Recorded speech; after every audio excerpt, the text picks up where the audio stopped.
Victim blaming is gross. The fact that you think my kid's actions made Doug make him take his pants off to look for that cell phone is crazy. My issue was never that my son got in trouble. My son served his in-school suspension that day after this incident and came home, and he told me that he served in-school suspension for having his cell phone out in class, and I told him his bad. That's what he gets. Shouldn't have had his cell phone out. It wasn't till later that night when I read Doug's email that stated he eventually came clean with it. It was under his in his shorts under his pants. That then made me question, how did he find it under his pants without me present? So the next day when I woke up, I asked Evan, how did he find it? He said, he made me take my pants off. Excuse me, what?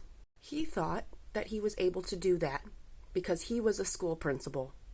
I didn't need to hear anymore. I went to the police station right then. So it's Saturday morning. I go to the police station. I tell him what happened. He states that not even him as a police officer can search my child like that, make him remove his pants, so he was going to talk to him on Monday. On Monday, I woke up and I called the superintendent and I left him a message. Tuesday, nothing from no one. Wednesday, nothing from no one. Thursday comes around, I get a phone call from my kids stating that Doug is now taking Evan into his office again because he was being, what was Doug's word? Insubordinate for not sitting at the assigned seat that was given to him. Wasn't disrupting anything, wasn't doing anything wrong.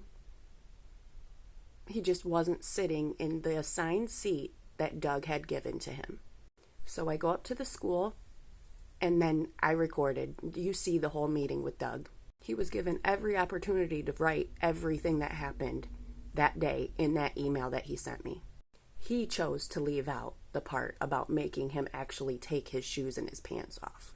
So I waited from Saturday to Thursday to hear what this man's rebuttal and what he had to say about what he did in that office that day. And the snarky, rude nastiness from him is why I was rude and snarky and nasty. That's my child. That will never be Doug's child. That's disgusting that he even said that. He does not have a right to strip search my kid. Yes, it's a strip search. Any clothing, any article of clothing coming off of my child is a strip search. How disgusting that my child had to get back dressed while this man wrote this email to me.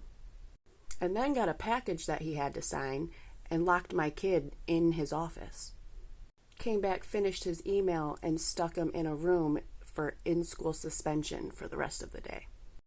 This school principal does not care about children. He cares about kids staying in line, knowing their place. That's Doug's vibe. The fact that this whole town stood behind him shows how you guys were raised. I will take my kid lying over a cell phone any day over them going and writing with spray paint on somebody's vehicle, "Go unalive yourself," and make my kids feel like they're not welcome in your school. So yes, I will still be searching for a pro bono civil lawyer in Ohio.